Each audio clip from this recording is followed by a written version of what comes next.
जय हिंद दोस्तों, रक्षित खन्ना के इस चैनल में आपका स्वागत है। दोस्तों, आज के इस वीडियो में मैं आपको एक महत्वपूर्ण जानकारी दूंगा और ये जानकारी जुड़ी है आपकी पेंशन और पीपीओ के बारे में। दोस्तों, भारत सरकार की तरफ से यानी डिपार्टमेंट ऑफ पर्सनल ट्रेनिंग या फिर department of pension and pensioner welfare की तरफ से कई बार आपके वेलफेयर के लिए लेटर जारी होते हैं, जिसमें कुछ महत्वपूर्ण निर्देश आपकी पेंशन के बारे में होते हैं या फिर पीपीओ के बारे में होते हैं। दोस्तों, इससे जो पुरानी वाली सरकार थी, जो दोबारा वही सरकार आ रही है, उनके डिपार्टमेंट की तरफ से भी कई वेलफेयर के लेटर जारी हुए थे। तो दोस्तों, उसमें से कुछ पेंशन और पीपीओ के बारे में जानकारी थी। तो बहुत ही महत्वपूर्ण ये जानकारी है जो मैं आपको दूंगा। जैसा कि आप पीछे थंबनेल में देख रहे हैं, ब्रेकिंग न्यूज। जी हाँ दोस्तों, एक तरीके की आपके लिए ब्रेकिंग न्यूज है, क्योंकि काफी पेंशनर को इसके बारे में पता ही नहीं है। इसलिए उनको सचेत करने के लिए इसलिए मैं इसे ब्रेकिंग न्यूज मान रहा हूं। नई सरकार द्वारा पेंशन भोगियों और केंद्रीय कर्मचारियों के हित में लिए गए 5 निर्णय। जी हां दोस्तों, नई सरकार कौन सी? वही सरकार है पुरानी वाली, जो नई सरकार बनने जा रही है आप लोगों के लिए। जी हां दोस्तों, उनकी तरफ से कुछ 5 निर्णय थे आप लोगों के लिए, कर्मचारियों के लिए और पेंशन भोगियों के लिए। तो ये मैं आपको समझाऊंगा। तो दोस्तों, ये वीडियो आपके लिए बहुत महत्वपूर्ण होने वाला है, इसलिए इस वीडियो को आप शुरू से लेकर आखिरी तक देखेगा और अपने ग्रुप में भी शेयर कर दीजिएगा। वीडियो में आगे बढ़ने से पहले एक छोटी सी अपील कर रहा हूं, अगर आप पहली बार मेरा चैनल देख रहे हैं या फिर ये वीडियो देख रहे हैं, तो आप मेरा चैनल सब्सक्राइब भी कर सकते हैं, जिसका नाम है रक्षित खन्ना, क्योंकि ऐसी जानकारियां, अच्छी जानकारियां, आपके वेलफेयर से जुड़ी जानकारियां आपको मिलती रहती हैं इस चैनल के माध्यम से। और पेंशन से जुड़ी जो प्रॉब्लम आती है उसका भी सोल्यूशन किया जाता है। चलते हैं दोस्तों, आगे बढ़ते हैं। डीओपीटी यानी department of personal training pension भोगियों के हित के लिए समय समय पर महत्वपूर्ण आदेश जारी करता है। जैसे मैंने आपको बताया, आपके वेलफेयर के लिए लगातार आदेश जारी होते रहते हैं डीओपीटी की तरफ से या फिर डीओपीपीडब्ल्यू की तरफ से। सभी पेंशन भोगी इन आदेशों से अवगत हो सके, इसके लिए कुछ महत्वपूर्ण आदेशों को इस लेख में शामिल किया गया है। अब मैं आपको कुछ इंपॉर्टेंट चीजें समझाऊंगा जो टीओपीटी ने जारी करी थी आप लोगों के लिए। हर पेंशन भोगी को जानना बेहद जरूरी है। चलते हैं दोस्तों, बारीकी से जानते हैं। दोस्तों, इसके कंटेंट कौन कौन से हैं, पहले मैं आपको समझा देता हूं। सबसे पहले, पीपीओ में किसी भी प्रकार की छेड़खानी मंजूर नहीं है। जी हां दोस्तों, अगर आपका पीपीओ बन रखा है, चाहे वो कभी कभी पीपीओ, तो दोस्तों उसमें कोई पेंशन डिस्बर्सिंग एजेंसी कोई छेड़छाड़ नहीं कर सकती है। ना ही उस पीपीओ को रिवाइज कर सकती है। अलग से कोई डॉक्यूमेंट जारी हो जाएगा पीपीओ का, वो ठीक रहेगा, लेकिन उस पीपीओ में कोई करेक्शन करना ये अथॉरिटी के अगेंस्ट है। तो ऐसा ना ही आप करेंगे अगर आप पेंशनर है, फैमिली पेंशनर है, ना ही पेंशन डिस्बर्सिंग एजेंसी करेंगी। यानी जो भी आपका पीपीओ है, चाहे वो स्पर्श का पीपीओ, चाहे वो ई पीपीओ, चाहे आपका इनिशियल पीपीओ जब आप रिटायर हुए, उसमें कोई छेड़छाड़ नहीं होगी।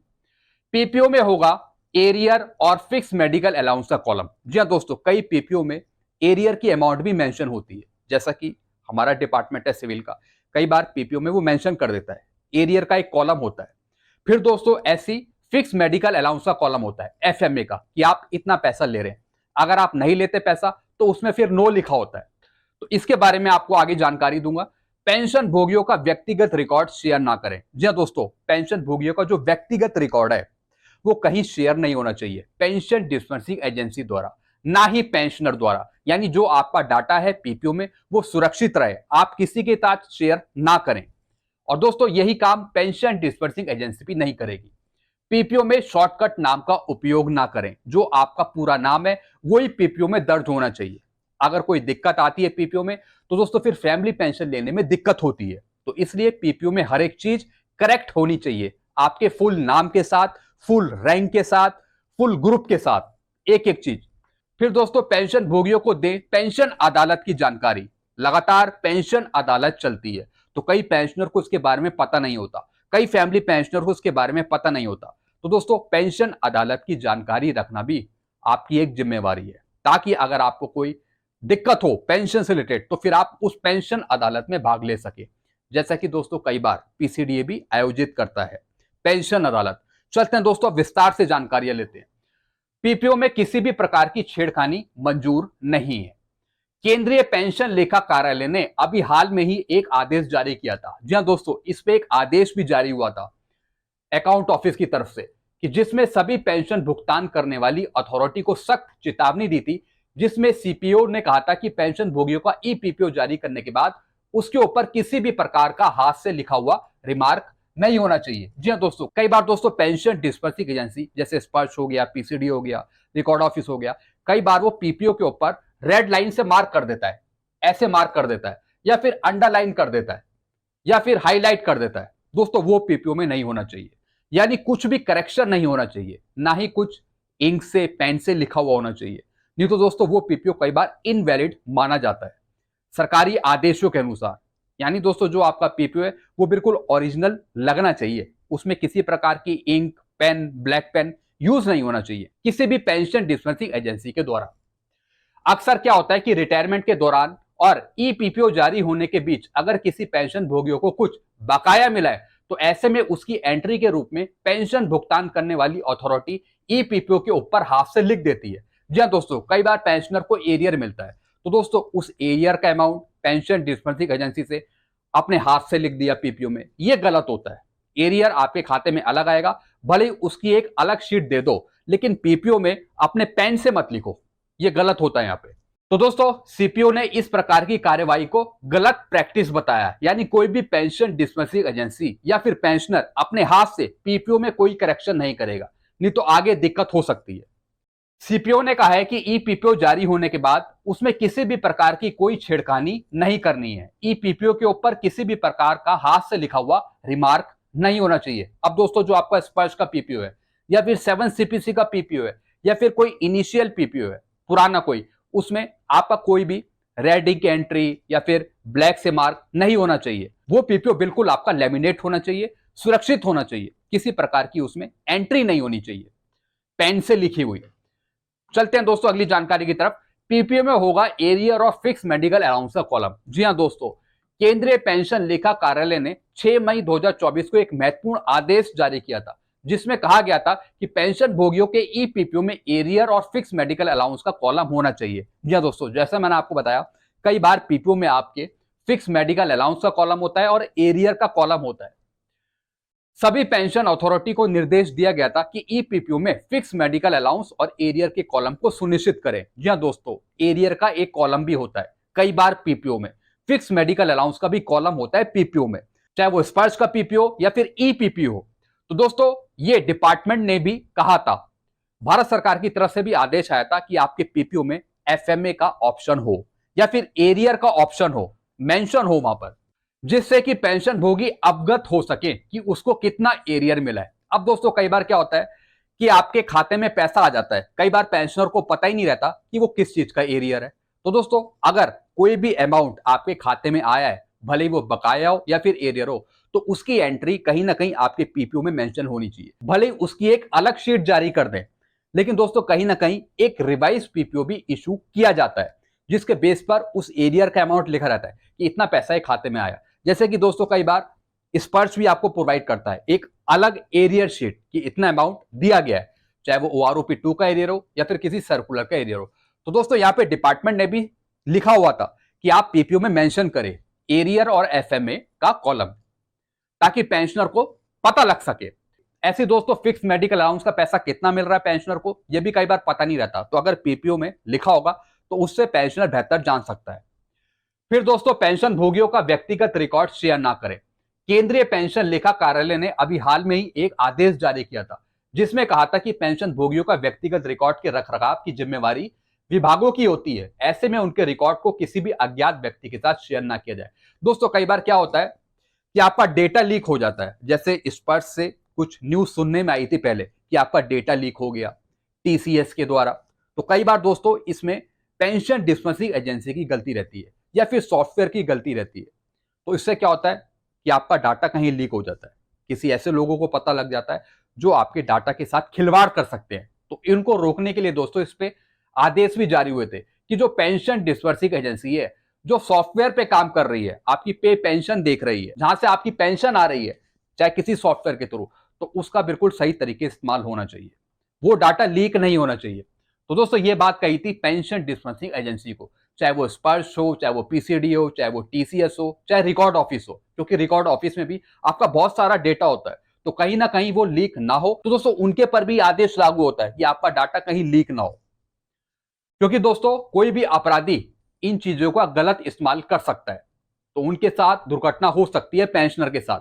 तो उसी को देखते हुए सीपीओ ने कड़े शब्दों में चेतावनी जारी किया था कि पेंशन भोगियों का डाटा, व्यक्तिगत रिकॉर्ड को बिना पेंशन भोगी के परमिशन के किसी भी थर्ड पार्टी के साथ शेयर ना करें।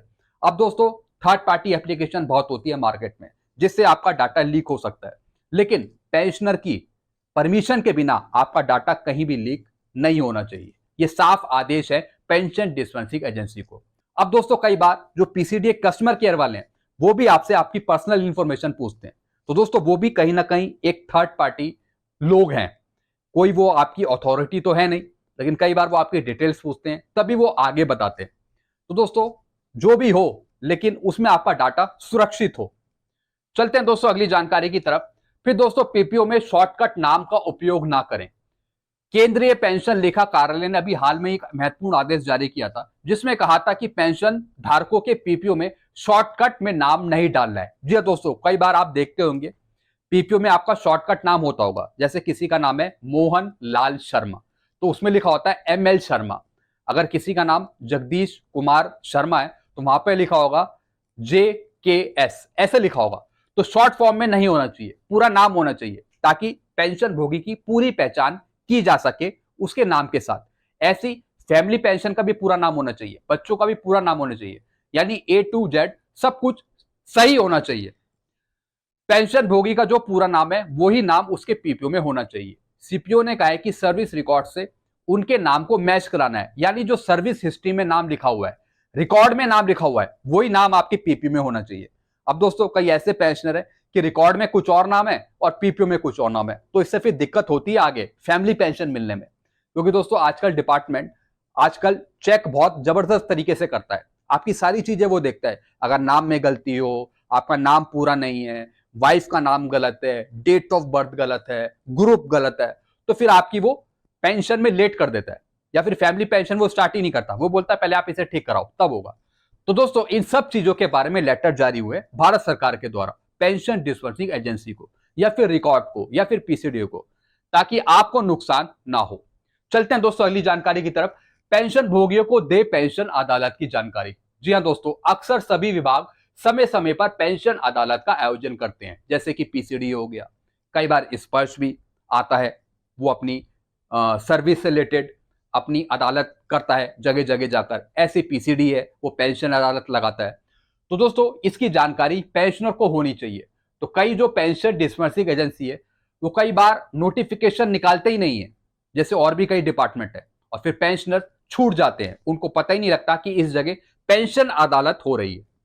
तो इस चक्कर में फिर वो सर्विस नहीं ले पाते, जो उनको दिक्कत होती है उसका समाधान नहीं कर पाते, ना ही उस अदालत में जा पाते हैं, जिसकी वजह से पेंशन भोगी इसमें भाग नहीं ले पाते। उसी को देखते हुए केंद्रीय पेंशन लेखा कार्यालय ने आदेश जारी किया था, जिसमें कहा था कि विभाग जब भी पेंशन अदालत का आयोजन करेंगे तो पेंशन भोगियों को इसके बारे में अवगत कराएंगे कि इस दिन पेंशन अदालत का आयोजन किया जा रहा है। अब दोस्तों कई बार पीसीडीए बताता है, नोटिफिकेशन निकालता है कि भैया फलानी जगह ये पेंशन अदालत आयोजित होगी, तो अगर आप उस एरिया के आसपास रहते हैं तो आप उस पेंशन अदालत में भाग ले सकते हैं। तो पीसीडीए तो ऐसा करता है, लेकिन और भी कई डिपार्टमेंट है वो नहीं करते हैं। वो पेंशन अदालत का आयोजन तो करते हैं, लेकिन उसके बारे में पेंशनर को खबर नहीं देते, उसके बारे में फैमिली पेंशनर को खबर नहीं देते, जिससे कि पेंशनर को, फैमिली पेंशनर को नुकसान होता है। तो दोस्तों यही यहाँ पर चीज समझाइए कि जो भी पेंशन डिस्बर्सिंग एजेंसी है या फिर जो पेंशन अदालत आयोजित कर रहा है, वो एक नोटिफिकेशन निकाले पेंशनर के लिए, फैमिली पेंशनर के लिए, और जहां पर वो पेंशन अदालत होगी उसकी जानकारी पेंशनर को मिल सके, ताकि पेंशनर उस जगह जाकर, उस टाइम पे जाकर अपनी प्रॉब्लम सॉल्व करवा सके, चाहे पेंशन से जुड़ी समस्या हो या फिर स्पर्श से जुड़ी समस्या हो। इससे ज्यादा प्रचार प्रसार करेंगे ताकि पेंशन भोगी इसमें भाग लेकर अपनी समस्याओं का समाधान पा सके। तो दोस्तों ये चीजें थी। तो दोस्तों ये जानकारियां थी जो आपके लिए बहुत ही महत्वपूर्ण थी। कई पेंशनर को, फैमिली पेंशनर, उसके बारे में पता ही नहीं होता कि डिपार्टमेंट क्या ऑर्डर निकाल रहा है हमारे लिए, हमारे वेलफेयर के लिए। तो दोस्तों इन चीजों को मैं बीच बीच में वीडियो के माध्यम से आपको समझाता रहता हूं, तभी मैं आपको बोलता हूं कि आप वीडियो शेयर करें, क्योंकि कुछ ना कुछ आपको पता लगती हैं चीजें, क्या हो रही है, क्या लेटर है, क्या आपके वेलफेयर से चीजें जुड़ी चीजें हैं, सब कुछ आपको पता लगता है। तो दोस्तों यही जानकारी मैं आपके लिए लेके आया था। वीडियो आपको अच्छा लगता है वीडियो को लाइक करें और इस चैनल को आप सब्सक्राइब कर सकते हैं, क्योंकि ऐसी जानकारियां अक्सर आपको मिलती रहती है इस चैनल के माध्यम से। तब तक के लिए दोस्तों मैं वीडियो एंड करता हूं। Thank you so much.